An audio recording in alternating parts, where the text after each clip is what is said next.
Holly Cotton here, and you guys know I am all about the female empowerment. And anytime that I can share someone's story with you guys to inspire, to motivate, to show people that are being the change, I definitely seize the opportunity. So I'm so excited about our guest today. I have Dr. Nicola Mitchell. She is a change disruptor, author, producer, writer. She's also the founder of Girls Who Brunch Tour, and she is going to share not only her unique story, but what she's doing to be the change. So, welcome, Dr. Mitchell. Hey girl, hey, how are you? Great, great, great. So before we go into all of the 52 jobs that you have that I just listed, a little bit of the iceberg, I want to go back and I want to, because you guys, she also has a Lifetime movie about her. I didn't even say that. Like that, like that should be at the first thing that we start with, because that's huge to be someone that has such a monumental, inspiring story that someone wants to tell it on TV and the movie scene. So, first of all, can you go back and sort of just give us your life story and then how you got to this point? Hey y'all, hey, my name is Dr. Nicola Mitchell. I am the founder of Girls Who Brunch Tour. When I came to America, I was really young. And my mother, she was in the space of just working. I didn't meet my mom for 9 years since I was born. So coming there almost 10 years being alone, not having any children, she was in a different space in her life, right? So I was left alone a lot. And I was dependent on church to give me solitude and grace. I was an introvert. We moved to the hood, right? They didn't really understand what the Caribbean background was. So I was being picked on a lot because I had an accent. It was really hard for me when I first came to America. So at 14, I'm at church and I was raped by my choir director. And he raped me because I was trying to stop him from doing something to somebody else because I knew what her background was. And it really made me think something was wrong with me, right? So I ended up having sex a couple weeks later because my 14-year-old mind, I thought if I had sex with somebody who I wanted to have sex with, it would fix it. But really what it did was set me up for failure a little bit because I ended up getting pregnant with my daughter. I did not know if she belonged to my rapist or to their dad until she came out. So at 14 years old, find out you're pregnant, whatever. I had my baby 5 days after my 15th birthday. And I was raped 3 more times after that by 3 other people that were supposed to be protecting me. So I really, really, really thought something was super wrong with me. But, what the devil means for bad, I believe in that God means for good because I use my daughter as my grace of what I was going to change my life. She was not going to experience anything that I experienced. So I used her as my motivator to keep pushing and switch my life around. I ended up having my second daughter at 19, and I just really felt like a failure. Every time I kept trying to do better, I kept taking 20 steps back. And I had a couple more flops. I ended up marrying their dad really young, ended up started being beat up. I had my daughter, she passed away. I had a third daughter, Deani. She ended up passing away. And all by the age of 21. So by 22, 23, I said, I'm going to change my life. I don't like the way this is going. I'm not going to be the same as my family or my siblings. I'm not going to just sit here and deal with this hand that I'm dealt. I'm gonna recreate the hand. So I was working, start going to school, and at my undergrad graduation party, I was there to write a book about this relationship that I was in. And who would have known? I'm an overachiever Capricorn. I became a bestseller 10 months later, and the rest is history. I have 20 books now. I just released another one yesterday, a workbook. I have helped over 1,000 authors put their books out, from Omar Tyree, Tamika Scott from Escape. I did her cookbook, the U.S. Dreams Academy, and so many other people. And from there is how I ended up in Charleston, South Carolina, and I met this group of girls who were in a worse situation than I was when I was in a third world country. And that's what motivated me to start Girls Who Brunch Tour. 42,000 girls later, we're about to go into year 9. That's my background. So again, I always have to tell that story about being quiet, being confused, not thinking I was good enough, and how those things empowered me to become the person I am today. And I love that. I love that. And I actually, that's so funny because my initiative this year is adolescent mental health. So I'm still like in the beginning phases of doing all the PR for my book series, which is about affirmations for adolescents. So I'm actually working with Boys and Girls Club, Big Brothers, Big Sisters. Like I have all these things that I'm like working on for this year because I think that people don't realize the importance of that instrumental age. And especially if you don't have parents, for Right, me, I always had like my dad was always like, oh, hey, beautiful. He still talks to me like that when I call him. But my mom wasn't like the supportive person. She never was like, there was no talk of self-love in my house. There was nothing like that. Like hey, you made that choice, now you deal with it. You shouldn't have did right, that, now you're stuck. Okay, all right, well, you want to be grown, go do grown folk stuff. Like there was never a break, or there was never a way of me to know that I could go back home or I could get help. I just assumed this was my life and I had to right, live that way. So I think that is so important for us to be able to, like you said, give back. And these are ways of us figuring out how to go back and find those holes that we had. So before we go into all of the Girls Who Brunch tour and those types of things, what I want to do is I want to just go back and ask about, so whenever you look at who you are today and the self-love that you have and the way that you feel about yourself today, what are some of the things that you wish? Because I know it's easy to say, oh, I wish I would have loved myself, or I wish that, someone had told me my worth.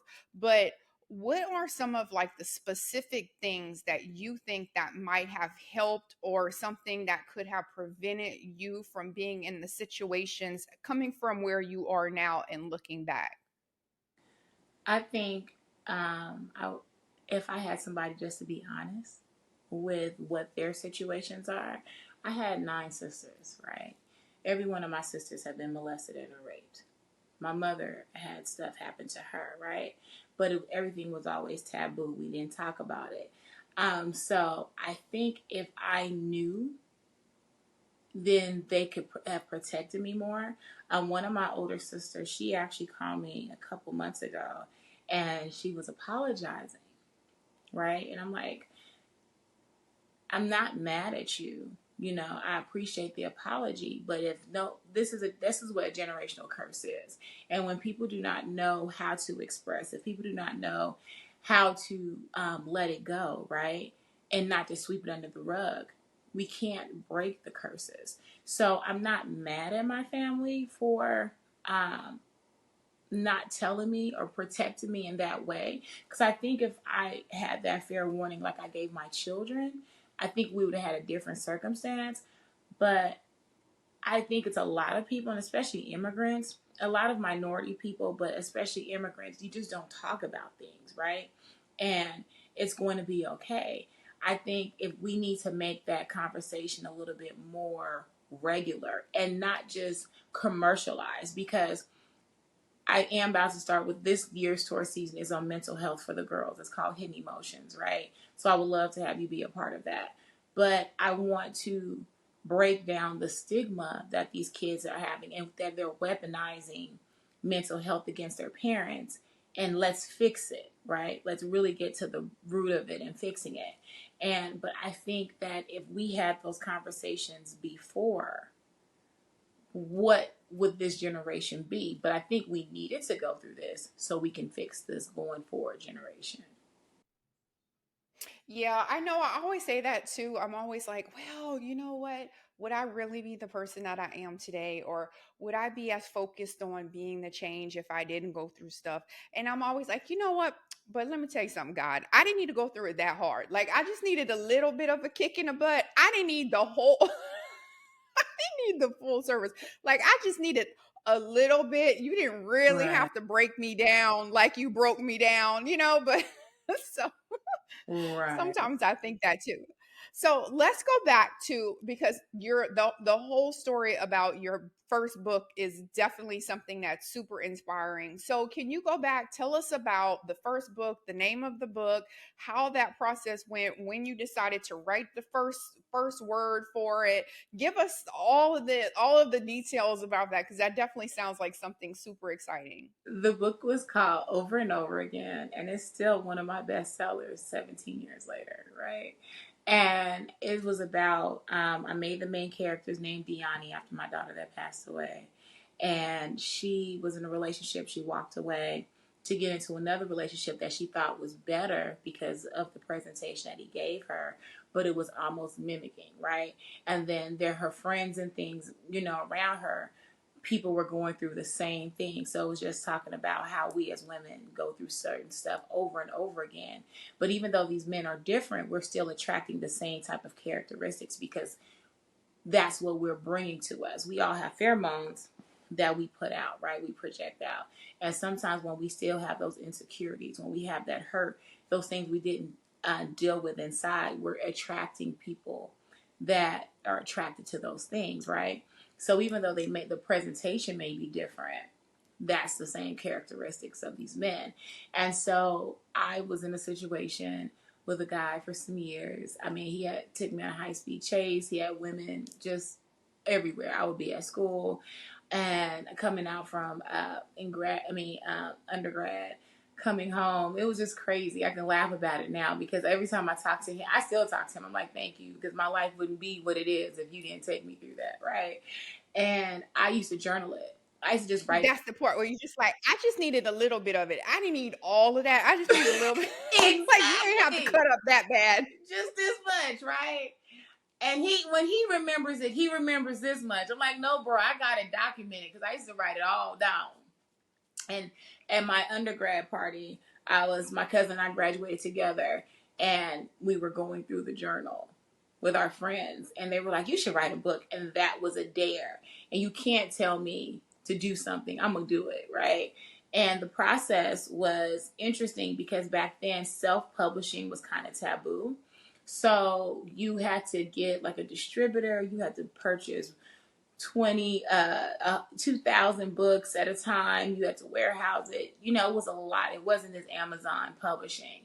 And so I just studied it, and I wanted to be comparable to like Zane, Omar Tyree, people like that, right? I wasn't looking at anybody else that was self-published as who my competition was. And that's how I became a bestseller. I was working in a hospital, and I used my job to the doctors to pay for tables, right, at different big author events, right? I would go have their stuff on the table, but also have my stuff on the table. And before I even had the book, I had the first chapter, a poster size copy, and handouts. So I sold 800 copies of that book for $10 before the book was even out. So by the time the book dropped, people have thought that I've been out for a long time, but I was just pre-selling. I became a master at pre-selling. And I did that with each book, right? So by book 4, I was able to quit my job and be a full-time writer. I made my first 6 figures by year 4. Yeah. Wow, that is so cool. And I love that. And I love that you are also sharing that information, because it's almost like by telling your story, you're also like educating people on the process and giving tips and hints of things too, because a lot of people will just say, yeah, I wrote my book and then that's it, or yeah, I self-published or whatever. But how you just threw all those tips in there as well, things that work for you, for someone who's listening and inspired by your story, that's like, oh, that should be some notes like to take, or oh, that's a good idea, oh, I should do that, oh, that's how she did it, okay, I'm gonna do it like that too. People have to learn. Whenever people are telling a story, they're giving you some gems. You just have to take it. So I love that you're sharing that and so open with that. So go into the whole part, because of course now I want to know about the movie part, Okay. because you write a book and then all of a sudden you're on a movie. And because I've stalked your social media, so I was like, well, let me study her, let me go back, let me look like 5 years back, because I hate when I get on, I don't know anyone's life or Right. whatever, but when you're on social media you can go back 5 years. Where were they 5 years ago? Where did they start? So I kind of know a little bit about it, so it's very intriguing and interesting. So go back, because I want to know how that happened, where you're just all of a sudden you got a whole movie now. So I never wrote a story about my life. I was just doing media like this. I won the L'Oreal Paris Woman of Worth Award in 2019. And so, funny story, when they had their PR department sit down with me about what outlets that I wanted to be on, I had in my head The Breakfast Club, Roland Martin, things like that. And they were like, okay, Reader's Digest, The Inquirer. I was like, Reader's Digest, those is for old people, right? I was low key offended, right? But I was like, okay, I never question what anybody says. I'm just like, okay, I'm gonna go along with it. That article in Reader's Digest is what Lifetime found, and they wrote the first story about me, and they did when we were doing sitting down just like this, and I was talking about my mentor and how he pretty much saved my life. Like, I used to get in a lot of fights because I was angry, right? I was hurt. I'm a rape victim. I wasn't talking about it. So when they were bullying me, I was fighting, and he he put me in situations to change my life. So he had me starting to compete for AXO Youth Olympics, because he said I had very well oratory skills. I didn't even know what that meant. He had me in Upward Bound. He was the director of Upward Bound. And even with the baby, he had me in the program. And he made all these provisions and things for me. And so when I told the story about my mentor, they were like, oh, that's a beautiful love story. Like, people never talk about it like that. He didn't give up on you. So they did a second article, right? And so they keep refreshing those articles periodically. So at that time, it was right around COVID, like COVID was ending, and they republished the second article like it was brand new. And Lifetime's producers found it. So they came to me on social media. Everybody tells you if somebody come to you with no icon, that's not real. No, respond to everybody. That's the best piece of advice I can give, because the producer, she did not have an icon. She messaged me on Instagram, LinkedIn, Twitter, and she emailed me from my website. And they found me from a Reader's Digest article. So the best piece of advice, because everybody always asks me, well, what book did you write? I'm like, no, just work. Just work and never turn down any space to tell your story. I don't care if it's a blog talk interview. I don't care what it is. So even if you feel like it does not align with your mission, because I did not think Reader's Digest aligned with mine, and I got a whole movie out of it, and a wonderful relationship with Lifetime right now. So it's like, it's your work speaks for itself if that's really what you're doing, and that's where the movie came from. Hmm.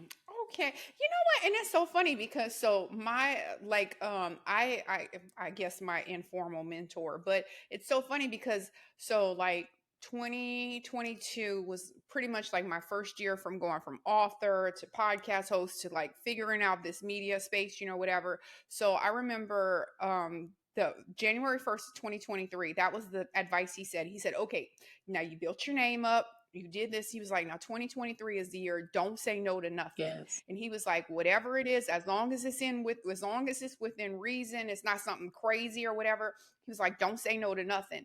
And so I always get invited to all of these events, and people want, they come out, be out, whatever, because they know that you know how it is Mm-hmm. when you're an influencer. Now people want you in their space now, this and that. And I would be like, this sounds like some weird, like it sounds some boring or this is shady or what. And I would go and I would wind up meeting someone else who put me in a different room or who did this, or now I'm in a different area. Now I'm in this city or that city or that city. So, but it's all because of that advice. The same thing, kind of like you said, it's just like you have to put yourself out there. And a lot of people, they have an idea and they're like, this is the goal that I want. And I'm only doing things that are on this path. But sometimes to get there is a whole lot of extra stuff that can help you get there. So I love And that let me advice. add That's this too. great I advice. think people, it's good to watch social media, but people cannot tell your story off of social media and think that's the blueprint, because I only share with the public what I want to share, and they don't know me, right? But so many people think they know you because of what you post. And so I think if people really take the time to get to know people, like nurture real relationships as well, that can also put you in the room. Like you work, you're doing these things, you're networking, but really nurture those conversations, nurture these relationships, right? Because you don't know where us meeting a couple weeks ago, we're here. We don't know what's going to happen the next couple months, you know? You don't know. I would love to come back this time next year and let's talk about everything we've done between now and then, right? But a lot of people, they're more about self instead of about what can we do, that reciprocity. And the reciprocity will really is also the other thing that help catapult what you're doing, because I wouldn't be able to say I've serviced 42,000 girls, not by myself.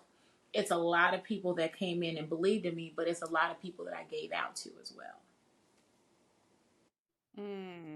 I love that addendum. Yes, Thank you. ma'am. Thank you. I love I love that. I love that. Okay, so so we got producer, writer, author, and now we're gonna go into girls who brunch tour. So I know you kind of mentioned a little bit about that. So tell us exactly like what the mission statement is. What is it that you're trying to achieve with the Girls Who Brunch tour? With Girls Who Brunch, we take girls ages 9 through 17 and we give them a girls empowerment conference. We bring in girls from the sex trade, girls in group homes, girls in foster care, and we put them with girls from a better circumstance. Nobody knows your background. We're all coming in. It's almost like a sorority type setup. We're coming in. We're all sisters when we're in there. And we're subliminally teaching them. We have DJs, we have performers. They're turning up, all that. First, they're getting prizes for dancing. But then by the end of the day, they're getting prizes for what they learned.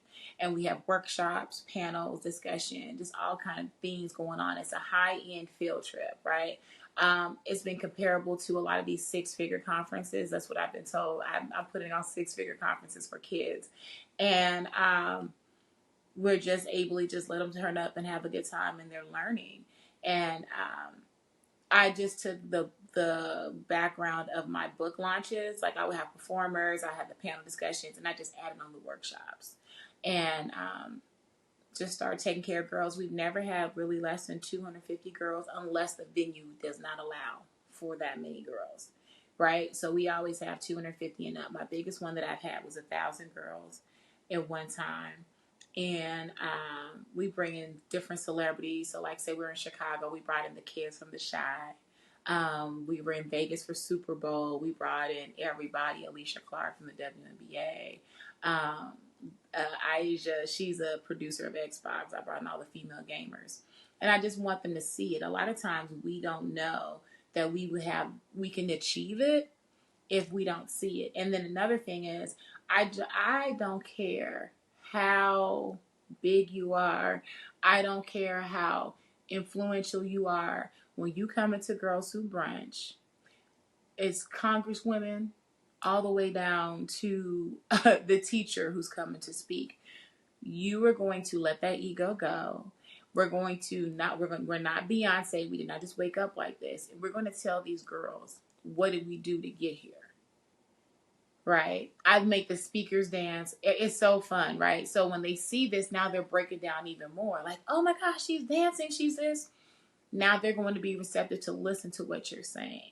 And that is why my retention rate has been what it is, because everybody is all in one playing field, from the speakers all the way down to the girls. And actually, I'm so glad that you said that because that was actually I was going to sort of sidebar and go into another question because I was going to say that it seems now, and especially maybe because I'm in more spaces or I know more people, but it seems like everyone has a brunch, a dinner, a something, or they're trying to do a nonprofit, or they're trying to do women empowerment, and I love that. My hashtag is always whole team Right. winning because I think everybody there's enough room for everybody to be successful. But I do know sometimes I go to some events and I'm like, this wasn't really well thought about or organized. And sometimes I go to events and I'm like, wow, my mind is blown away. And so I know that you gave a couple of little snips about what makes yours successful, but I would like to just sort of maybe use your I guess your brunch in the success rate of it to educate and sort of share that information with other women who maybe aren't at the level you are, but say they are in some small city and they're trying to do what you're doing. Like they're like, you know what? I want to do that here. So, what are some tips that you have for people like in those starting stages? Because it's hard to figure out PR or what is right PR? How do I get people to advance? What is the cost for tickets? What is the appropriate cost? Like, there's not a lot of resources for those people that want to do that. So, what is some advice that you have for people that are in that starting phase or that maybe they've done an event, it was terrible and now they want to try again? Like, what's some advice that you have for those people with the Okay, events? so shameless plug. I do have a And as I was saying it, I knew you were going to say it. I was like, and I know she I has a do course have that a does course on events. this. It's one coming up on the 20th, and it's showing people how to leverage that their events, right? So if you're in the starting space or if you're in the bigger space, I'm teaching people on how to start from beginning to the next level on how to leverage their events. The biggest thing that I say is this: when you do the first event, really have a good, bad, and ugly meeting with your team, right? Go over everything, write it down, and fix those things, right? Even all the way down for registration and questions and things like that. If there's all these things that are happening, write those things down and add those to your frequently asked questions. A lot of times when people ask me questions, I'm like, if you read it's very detailed, the emails that we send out. Plus, we do videos. We have an actual video that's in the email body of the email with instructions. We do a Zoom meeting before the speakers come in, so to let you know what to prepare for from the green room, things like that. We do it again for the volunteers. Everybody is educated. Only people that do not know what they're going to get are the girls when they come there, right? But I think that's the problem too, as well. Sometimes with these events, we have these grandiose ideas. We want to do it, but we're really not putting people in position. We may have a lot of people for volunteers, but we really didn't outline what those roles are. And in the beginning, I didn't know. I wasn't an event planner. I wrote books, right? And when I would do my book launches, it would be I'm coming into a space and it's already set up, right? So this was different. I'm actually going into hoods, into these buildings and recreating them in a night. And then, we got linen, tablecloths, chair covers, centerpieces. It's almost like a wedding, the setups that we put out. And then we were putting this event on. So I really had to train my volunteers. And in the beginning, I felt crazy because I wasn't able to pay anybody. And so, like, how am I asking you to do these things? But if your people believe in you, they want the best for you because their name is on this as well, and make it a family. I think a lot of times too that me, it's mine, that again, that ego is what make us fail. I think if we're doing this, and because my Girls Who Brunch to Our Family is a family, right? So even to the point that my girls graduate and now they're helping put those events together in those cities. So it's a reason why if people who have been with us, we're going to year 9, have still been with us from the beginning, right? And we may have a couple of people fall off because their life is not allowing them to do this anymore or whatever. But for the most part, we've had the same people. But it's because we really I really hone in that training. I love getting the compliments of who trained your team, right? The team is what makes the event. It's not about me. The team is what makes the event. So if you give your team the resources that they need, and it doesn't necessarily have to be fully monetary, right? If they're, you guys can look up free stuff, whatever, but write out your wish list for every sector of that event and then ask, right? Ask people for it, look for free resources, and learn on what you need to do. And that is what makes these events successful. Okay, and you can get her Yes, you can course get my too. course, and I give actually like handouts. I have a book, a workbook of like exactly how to write your sponsorship documents out. I have, breaking down the event, like the question you asked about the budget, depending on what you want to spend. Um, I have a lot of in kind stuff. So, how to make that make sense. That sounds beautiful, but I still got to ship this stuff, right? So, even allocating the cost for shipping per item, So, yeah, that's what the course is about. Okay. Okay. Good information. Good teamwork. Good teamwork. I brought it in. You talked about. Come on, Love friend. it. Love it. We need to take this on the road. I know, right?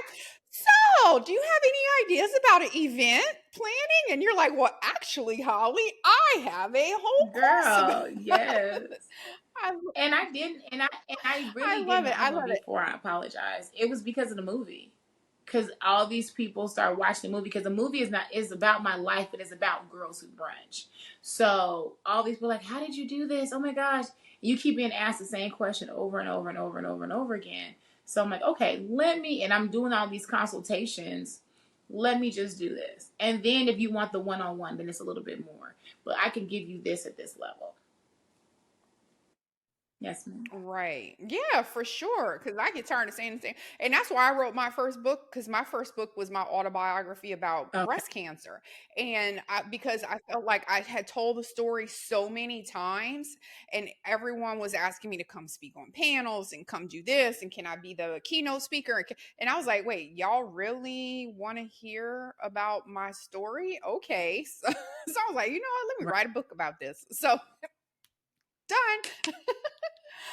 Okay, so you already know. So, all right. So, how can people find you again if they want to do the event course? How do they do the event course if they have someone that they want to be part of the Girls Who Brunch tour, or if they want to volunteer? How can they help and how can they So find you you? can follow me at I am Nicola. That's NICOLA.com. You can follow Girls Who Brunch Tour at girls, plural, who brunch tour, all one word.com. It's Girls Who Brunch Tour on all social media networks. And if you go to my website, you can purchase a ticket for the course. You can purchase a ticket for Girls Who Brunch. Most of the events we are trying going forward to make them all be free. Um, before the ticket costs were $25. But I've been dealing with a lot of great partners. So we're trying to make sure every city that we're going to going forward is free. We are also in our fundraising season. So we're having the She Dreams weekend here in Atlanta, Georgia, Memorial Day weekend. Well, shoot, week because it starts on the 23rd and it's 5 days. We have the Presidential Lifetime Achievement Awards we're giving out to people in sports who give back to kids. We're having a Welcome to Atlanta event at the Museum of Illusions on Friday. We have the day conference, the She Dreams Day Conference that we're bringing it. We're partnering with Microsoft. That's going to be amazing. We have our celebrity basketball game on Sunday and our Tutus and Tennis Shoes Gala on Monday. Everything that weekend is going to go towards the organization. Our goal is to raise $500,000. That is just for the tour budget. So that would allow all the girls to be able to attend the tour for free.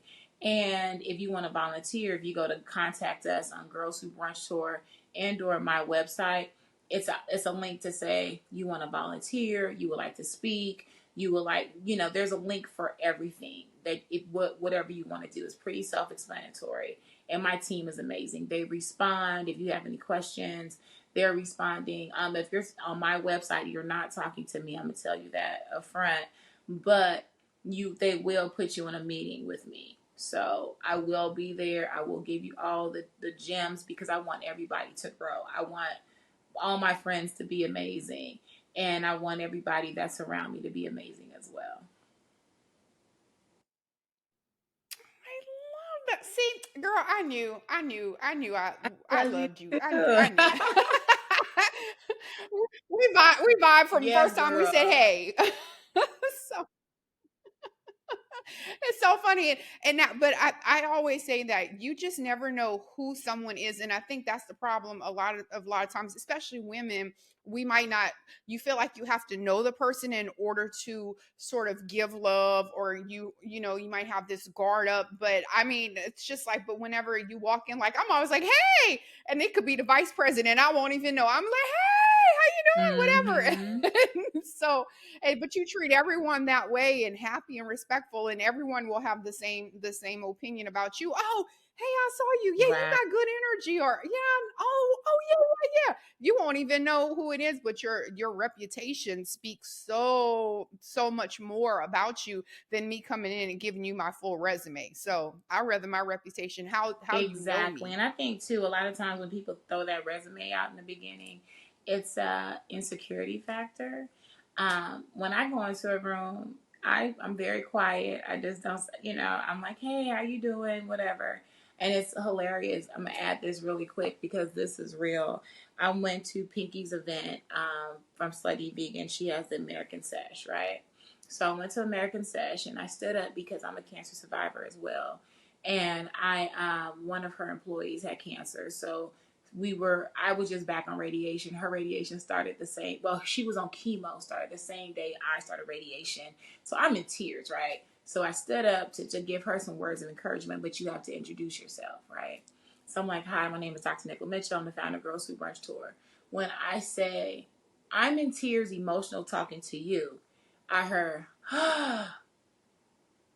behind me from all over. And I didn't think about it in that moment. So after I finished, I'm crying. My compliance officer, she's rubbing my arm. She's like, it's okay. We're about to leave out to go to the VIP. And I was bombarded with people. It was like I was the panelist. And you never know what you are putting out there, or what people are wanting to connect with you, or how so we always got to make sure we're not that mean girl, right? We always got to make sure we're putting out good energy, because all these people either knew who I was or knew who the organization was, and they wanted to connect, and they're like, oh my gosh, she was here. And that, once I left and got home and processed it, girl, I cried.